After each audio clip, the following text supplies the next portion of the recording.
Hey there, friends. Welcome back to Tales for Talking. Today we're diving into something really fun and interesting, the language of love in English. We'll explore how English speakers talk about romance, dating, and relationships, with all those quirky expressions that might leave you scratching your head. So let's get started. You know, when English speakers first start dating someone, they often say they've got butterflies in their stomach. Isn't that a fascinating way to describe that nervous, excited feeling? Let me break that down for you in simpler terms. It means feeling nervous and excited when you like someone. It's that fluttery feeling you get when you see your crush. What do you think causes these butterflies in the stomach? Go ahead and pause the video to think about your answer. Ready? Well, one way to answer could be, I think people get butterflies in their stomach when they're attracted to someone special and feel nervous about making a good impression. Now, imagine you're really into someone. In English, we say you're head over heels for them. Think about that image being so in love that you're literally flipped upside down. In basic terms, it means you're completely in love with someone. When someone is head over heels, they can't stop thinking about the other person. How would you describe someone who's head over heels in love? Take a moment to pause and think about your answer. Here's how you might respond. When someone is head over heels in love, they usually can't stop smiling. They talk about their partner all the time, and they seem to be walking on air. Speaking of walking on air, that's another lovely expression we use. When someone's in love, they might say they're walking on air or they're on cloud nine. In simple terms, these phrases mean being extremely happy and feeling like you're floating because you're so in love. Here's a fun scenario. Let's say your friend Sarah has just started dating someone new. In English, we might say, Sarah and Tom really hit it off. This means they connected well and liked each other immediately. In simpler words, they had a great connection from the start and enjoyed each other's company right away. What does it mean when two people hit it off?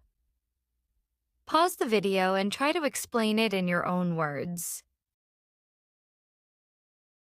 Here's one way to answer. When two people hit it off, they have great chemistry from the beginning and feel very comfortable talking to each other. Let's talk about asking someone out on a date. English speakers have so many ways to do this. They might ask someone out, see if they want to grab coffee, or see if they want to hang out. These are all casual ways to suggest spending time together. The more formal, would you like to go on a date with me? Is less common these days. We tend to keep things pretty casual. You know what's really interesting? The way we describe different stages of relationships. When you're just starting to date someone, you might say you're seeing someone or dating. If it gets more serious, you might say you're in a relationship or going steady, though that last one is a bit old-fashioned now. In basic terms, these phrases show how serious the relationship is, from very casual to more committed. What's the difference between seeing someone and being in a relationship? Take a moment to think about your answer. Here's one way to explain it. Seeing someone is more casual and usually means you're still getting to know each other, while being in a relationship means you've both decided to be exclusive and more serious about your connection. Oh, and here's a cultural note. In English-speaking countries, especially in the US, there's often this funny, awkward phase where people aren't sure if they're officially a couple or not. They might have the talk. a conversation to define the relationship. Some people even use the acronym DTR, define the relationship. Let's talk about when relationships get rocky, because let's face it, not everything is always sunshine and roses. There's another expression for you, meaning everything isn't always perfect. Sometimes couples go through rough patches, or they might be on the rocks. In simple terms, this means the relationship is having serious problems. When couples argue, we have lots of colorful ways to describe it. They might have a falling out, get into it, or have a spat.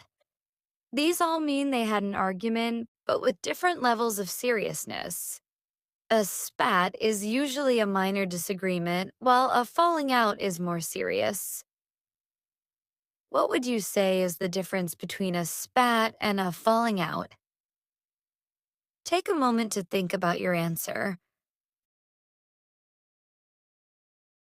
Here's one way you could explain it. A spat is like a small argument that couples usually get over quickly, while a falling out is a more serious disagreement that might take longer to resolve. Sometimes couples decide to take a break. And no, we're not talking about having a snack. This means they decide to spend some time apart to think about their relationship. In simpler terms, they temporarily separate to figure out if they want to stay together or not. Here's something interesting about dating culture: being ghosted. This is when someone suddenly stops all communication without any explanation. They disappear like a ghost. In basic English, they stop answering calls, texts, or messages without telling you why. How would you describe being ghosted to a friend? Pause and think about your answer. One way to explain it could be: being ghosted is when someone you've been dating suddenly disappears. They stop responding to your messages and never explain why. It's like they vanished into thin air. Let's talk about some happier expressions. When a relationship is going well, we might say the couple is going strong or they're rock solid.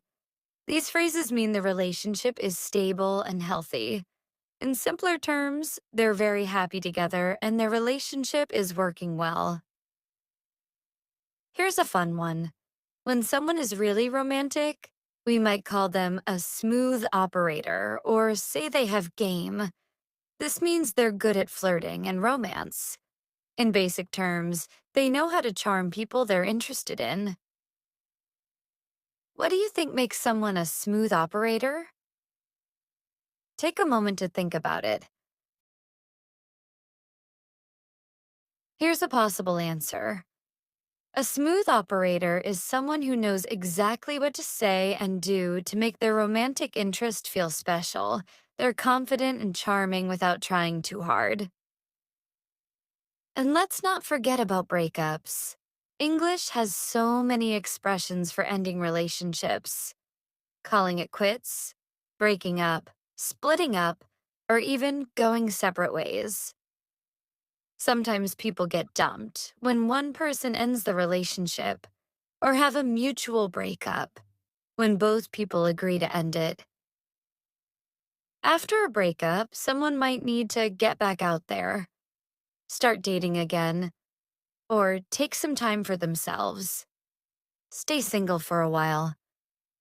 In simple terms, they either start looking for a new relationship or take time to focus on themselves. What advice would you give to someone who's just been through a breakup? Pause the video and think about your response. Here's one way you could answer. I would tell them to take their time healing, focus on things they enjoy, and remember that it's okay to feel sad for a while. Better things are coming. Remember, friends, these expressions might seem overwhelming at first, but they'll become natural with practice. Keep listening for them in movies, TV shows, and conversations, and soon you'll be using them like a native speaker. That's all for today's episode about romance in English. I hope you had fun learning these expressions and that you'll try using some of them in your conversations. Until next time, keep practicing and stay curious. Let me know in the comments which expressions you found most interesting or if you have any questions. See you in the next episode.